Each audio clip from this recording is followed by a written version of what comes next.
Her Har Mahadev, Har Har Mahadev. You are most welcome today's economics class. आज हम आपके लिए इकोनॉमिक्स में टॉपिक्स लाए my dear students. Economic resistance.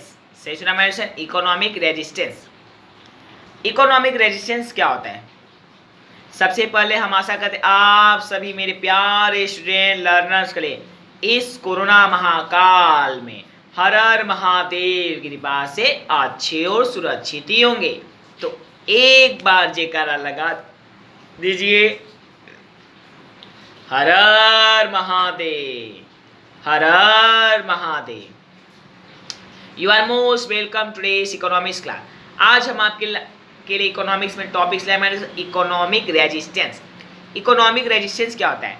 तो सबसे पहले हम बता देना चाहते हैं मैंने रेजिस्टेंस का मतलब है प्रतिरोध।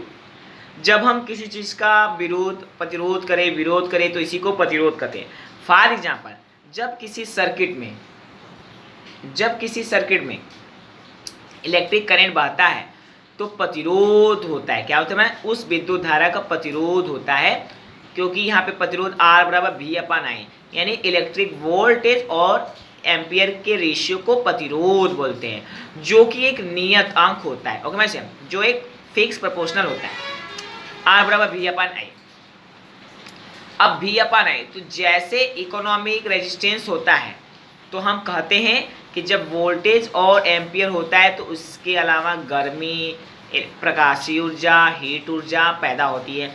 तो हम कह सकते हैं कि जब R बराबर V/I होता है तो इसके अलावा प्रतिरोध के कारण, इलेक्ट्रॉन मूवमेंट के कारण और I कारण अदर चीज heat energy, light energy generate होती है। इसी को बोलते हैं thermal effect of electric current, विद्युत धारा का ऊष्मीय प्रभाव। उसी तरह से अब यहीं पे इकोनॉमिक्स कनेक्ट करेंगे कि जब इकोनॉमिक रेजिस्टेंस होता है, यानी thermal effect of economic current due to resistance होता है, यानी रेजिस्टेंस हो रहा है तो thermal effect of economic current, जब thermal power energy, light energy generate होगा है तो किसी भी प्रोडक्शन प्रोसेस में यही लाइट और हीट एनर्जी तो प्रोड्यूस होता है, यूज होता है, जिसके कारण प्रोडक्शन होता है। अब यहीं पे इकोनॉमिक्स कनेक्ट करेंगे। जब light and heat energy resistance होता है तो light and heat energy generate होता है। जब light and heat energy generate होता है तो फिर ये प्रोडक्शन स्टार्ट होता है। जब प्रोडक्शन होगा तो एम्प्लॉयमेंट होगा तो इनकम होगा तो कंजम्पशन एक्सपेंडिचर होगा, इनकम कंजम्पशन तो सेविंग इन्वेस्टमेंट जनरेट होगा, फिर सेविंग इन्वेस्टमेंट जनरेट होगा तो फिर प्रोडक्शन जनरेट होगा। तो मतलब कि मिला जुला के हम कह सकते हैं income, production, employment, consumption expenditure, saving investment, ये सब साइक्लिक वे। तो हम कह सकते हैं हमारे से कि जैसे जैसे income, production, consumption expenditure, employment generate होता है वैसे वैसे ये सब भी जनरेट होते हैं। यानी कह सकते हैं इकोनॉमिक करंट रेजिस्टेंस के कारण ही थर्मल इफेक्ट जनरेट होता है, और थर्मल इफेक्ट जनरेट से प्रोडक्शन चलता है। और जब प्रोडक्शन चलेगा, यानी कि जब प्रोडक्शन चलेगा तो फिर किसी भी देश की इकोनॉमी का ग्रोथ डेवलपमेंट एक साइक्लिक वे में चलेगा। Production, employment, income, consumption expenditure, saving, production, employment, यानी किसी भी देश की इकोनॉमी की ग्रोथ डेवलपमेंट के लिए ये भी आवश्यक है। तो हम कह सकते हैं हमारे से कि रेजिस्टेंस का इकोनॉमिक एक्सपेक्ट बहुत ही इंपॉर्टेंट रोल अदा करता है।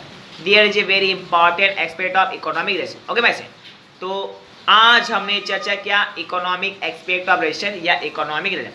अगर आपको इसमें से कहीं कोई डाउट हो तो मुझे कमेंट बॉक्स में जरूर लिखिए, मैं उसका जवाब जरूर।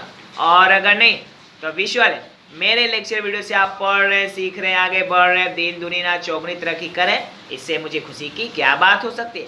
और हाँ, अगर अभी तक आपने हमारा चैनल सब्सक्राइब नहीं किया तो please subscribe my channel and like share my video to your friend relative करें, क्योंकि ऐसा करने में आपके तो 1 रुपये भी नहीं लगते हैं, बट इससे मेरे कॉन्फिडेंस जरूर बढ़ा और मेरा मन वीडियो आपके लिए, आप सभी सारे लोगों के लिए बहुत ही फायदे में साबित होंगे, न डायरेक्टली तो इनडायरेक्टली, न शॉर्ट टर्म में तो लॉन्ग टर्म, क्योंकि विद्या कभी खराब नहीं जाता, because knowledge never get spend. Okay ma'am, तो कल फिर मिलते हैं इसी समय, फिर इसी तरह इकोनॉमिक्स एनालिसिस के अंतर्गत या इसी टॉपिक से संबंधित या फिर किसी नए टॉपिक से।